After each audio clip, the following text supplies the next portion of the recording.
নমস্কার। নতুন পালক ফেসবুক পেজ থেকে আপনাদের স্বাগত জানাই। আমি লক্ষণ মেটে।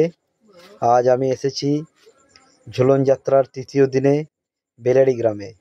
দেখুন প্রবেশপথে মা কালী কেমন দাঁড়িয়ে আছে, তকিপুরের বড় মা। তারপরে দেখুন রাধা মাধব সেজেছে কি সুন্দর।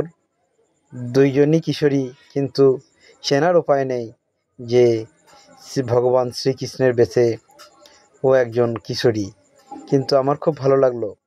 তারা অনেকক্ষণ ধরে সেজে আছে, তো তার জন্য বিরক্ত লাগছে। মাঝে মাঝে নিজেদের মধ্যে একটু অঙ্গভঙ্গি করে সুস্থ হয়ে নিচ্ছে, জিরিয়ে নিচ্ছে।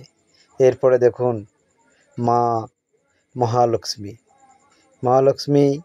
কেমন সুন্দর হাসি মুখে সকলকেই আশীর্বাদ জানাচ্ছে।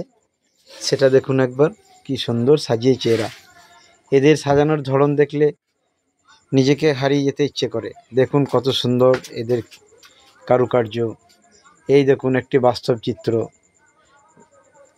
কি সুন্দর, যেখানে ব্যাংক এবং অন্যান্য বিভিন্ন সামাজিক পরিকাঠামোয় সাধারণ মানুষ কিভাবে তারা জর্জরিত, তারই একটা বাস্তব চিত্র এখানে তুলে ধরা হয়েছে।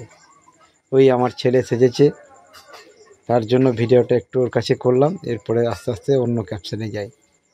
দেখুন এখানে মহাশ্মশানে সব সাধনা হচ্ছে। মহাশ্মশানে সাধুরা বসে আছে, কেমন সব সাধনা করছে। তারপরে দেখুন এও এক মহাশ্মশান, এখানেও চলছে সব সাধনা, এবং এখানে মা স্বয়ং এসে নৃত্য করছেন। আহা, দেখতে দেখতে মন জুড়িয়ে গেল। সাধক বামাক্ষেপার কথা মনে পড়ে গেল, মহাসাধক কমলাকান্তের কথা মনে পড়ে গেল। আরও এগিয়ে নিয়ে যায় আপনাদের। দেখুন এখানে ছিন্নমস্তা মা কেমন দাঁড়িয়ে আছে। তারপরে আরও ক্যাপশন রয়েছে, দেখুন এখানে মা পদ্মাবতী, মা করুণাময়ী, পদ্মেশ্বরী, ভগবান শিবের নাভি থেকে কেমন পদ্মের সৃষ্টি হয়ে মা কমলা কেমন বসে আছেন। আবারও মহালক্ষ্মীর কাছে ফিরে এলাম। মা লক্ষ্মী বসে আছেন, আমাদেরকে আশীর্বাদ করছেন। এই সকল নিয়ে সোজা আমরা চলে এলাম মেলা প্রাঙ্গণে।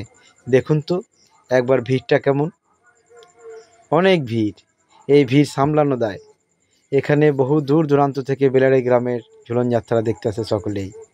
এই ভিড় আমারও ভালো লাগলো, আপনাদেরও দেখাচ্ছি, আপনাদেরও উপভোগ করুন। আমি একটা ব্যাগ কিনেছিলাম, আমার স্ত্রী ব্যাগটা ধরে আছে, আমি তাই দেখালাম আপনাদেরকে।